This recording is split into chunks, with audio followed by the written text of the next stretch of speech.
Junglers in Season 7 are dominating the solo queue ladder. In fact, almost 1 in 3 challenger players in NAEU and Korea will be a jungle main. One champion that has been particularly popular is Lee Sin. Great clear, great ganks, but in my opinion, I feel that Lee Sin is a little bit too difficult to play for the average player. I feel like he just seems so good because you watch great players play him. Here's one champion that has been cast off, ignored, and considered complete garbage. Aatrox.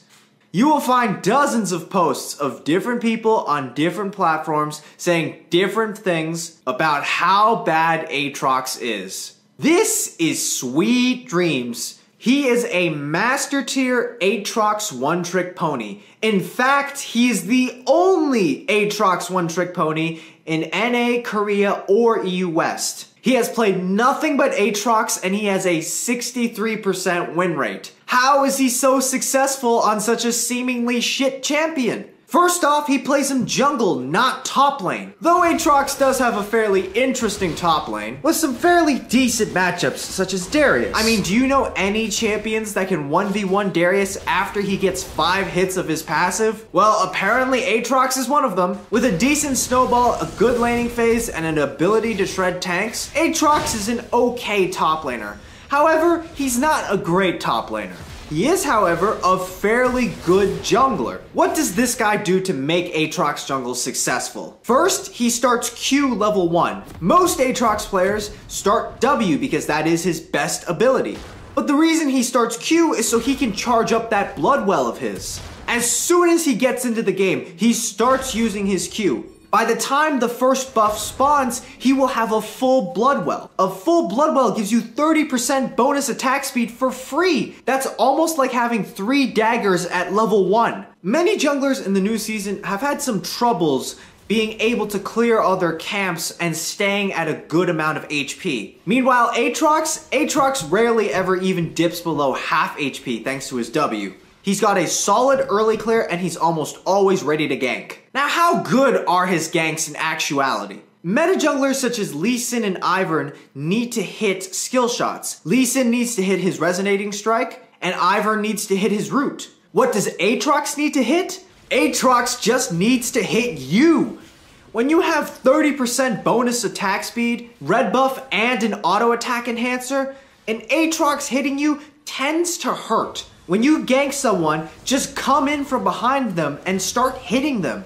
Do not use your Q until they've used their flash. Ganking on Aatrox is in some ways very similar to Xin Zhao, except Aatrox has more attack speed and doesn't have a W cooldown. Aatrox's ultimate bursts for a surprising amount and has a fairly short cooldown. His 1v1ing is also extremely strong. He is not afraid to counter jungle because he heals so much off the camps. And my favorite thing about Aatrox jungle is how aggressive he can dive. With Bloodwell, you're just not afraid of turrets. And it can be extremely frustrating and tilting to watch someone who just dove you come right back to life.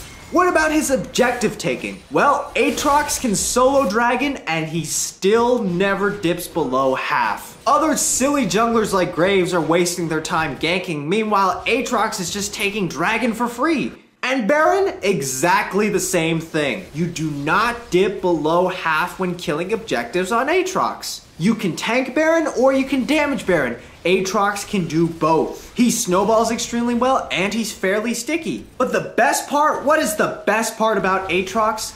The best part is that you're playing Aatrox. No one knows what the fuck to expect from you. People will just assume that you're playing a garbage champion and it's going to be a free win. They have no idea what to expect from you. After you completely destroy them, they're just left there confused. Attack damage marks, scaling magic resist blues, armor yellows, and attack speed quintessences. Very easy, very simple. For masteries, you have to get Fervor of Battle. When you have that much attack speed, Fervor of Battle is super easy to abuse. Also remember to get Runic Armor so you get extra healing off all your sources. And of course Fury for that extra little bit of attack speed. For skills, max W, E, and then Q, but remember to get Q at level 1 so that you can charge Bloodwell up in the early game. For builds, start with Hunter's Machete and Refillable Potion. 90% of the time, you are going to be rushing Blood Razor Blue Smite. You can buy Red Smite against teams that are extremely tanky, but for the most part, you're going to be going with Blue Smite, so that you can speed up and continue hitting people. After that, you can finish your boots or start on your Blade of the Ruined King. Blade of the Ruined King is pretty much everything an Aatrox dreams of. If you snowball and are doing very well, you can then buy Death Stance after your Blade of the Ruined King. If you want to play it a little safer, you can buy a tank item instead, such as Randuin's or Spirit Visage depending on the enemy team comp. If their team has more tanks than you expected, you can buy Black Cleaver instead of the Death Stance. And you round off your build with a GA, so that you may revive yourself in extra time. In some ways, Aatrox is similar to Jesus. Jesus had a pretty bad reputation, but that doesn't mean he was a bad guy. Aatrox has a poor reputation, doesn't mean he's a bad champion. Jesus rose after 3 days, Aatrox revives after 3 seconds. Who doesn't want to play Jungle Jesus?